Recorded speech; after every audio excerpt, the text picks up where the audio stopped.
కేంద్ర ప్రభుత్వం ప్రధానమంత్రి నరేంద్ర మోడీ గారు ప్రతిసారి ఎలక్షన్లు అంటూ ఏమన్నా జరగంగానే తెల్లారే సిలిండర్ ధరలు పెట్రోల్ ధరలు పెంచుడు ఆయనకు అలవాటైపోయింది. ఇక్కడికి వస్తుంటే ఇప్పుడే వార్త వచ్చింది, దేశ చరిత్రలో వచ్చే సంవత్సరం అయితే సరిగ్గా 80 ఏళ్ళు నిండుతుంది భారతదేశానికి స్వాతంత్రం వచ్చి.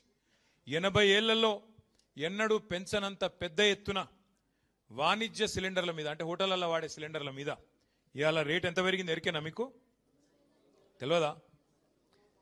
ఎగ్దం ఒకటేసారి 993, అంటే 1000 రూపాయలు, 1000 రూపాయలు ఒక సిలిండర్ మీద పెంచి సామాన్యుడి నడ్డి విరిచి ఆ హోటళ్లలో పనిచేసే కార్మికులందరికీ ప్రధానమంత్రి గారు మేడే కానుక ఇచ్చిండు మీ అందరికీ.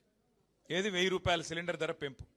దీనివల్ల ఏం జరుగుతుంది, ఏమైతుంది ఒక్కసారి మీరు ఆలోచన చేయండి. హైదరాబాద్లో నిన్నటిదాకా సిలిండర్ ధర 2321, ఇవాళ దాని ధర 3315. ఎన్నడూ ఈ భారతదేశంలో ఇంత పెద్ద ఎత్తున ఎవరు సిలిండర్ ధరలు పెంచలే. దీనితో ఇప్పుడు ఏమవుతుంది, హోటళ్లల్లో రెస్టారెంట్లలో పనిచేసే కార్మికులందరికీ దినదిన గండం అన్నట్టు వాళ్ళ పరిస్థితి. ఇప్పటికే గ్యాస్ దొరకలేదు, అదే యుద్ధం చాలా అయినాక అని చెప్పి చాలామంది హోటళ్లల్లో తగ్గించిండ్రు, రెస్టారెంట్లలో హోటళ్లలో తగ్గించారు, ఏది వండుడే తగ్గింది. కానీ ఇవాళ సామాన్యుడు, ముఖ్యంగా లక్షలాది మంది పిల్లలు హైదరాబాద్లో బ్యాచిలర్లు ఇక్కడ ఐటీ ఉద్యోగాలు చేసుకుంటూ ఇతర ఉద్యోగాలు చేసుకుంటూ హోటళ్ల మీద మెస్సుల మీద ఆధారపడేటోళ్ళు ఉంటారు. వాళ్ళందరికీ ఇలా ఇబ్బంది, వాళ్ళందరికీ మరి ఆహారం ధర పెరిగిపోతుంది. అట్లాగే కేవలం వాణిజ్య సిలిండర్లు మాత్రమే కాదు, 5 కిలోల చిన్న సిలిండర్ల మీద కూడా ధర పెంచిండ్రు.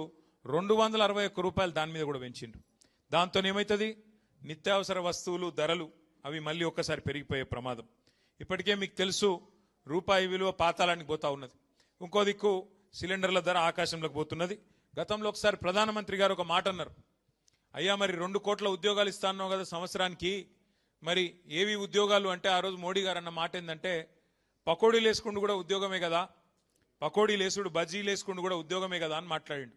కానీ అలా పకోడీలు వేసుకుందామంటే కూడా వేసుకోలేని పరిస్థితి ఈ సిలిండర్ల ధర పెంచి వాళ్ళని కూడా చావగొట్టిన ఘనత కేంద్ర ప్రభుత్వానికి దక్కుతా ఉన్నది. అట్లాగే ఇంకొక మాట కూడా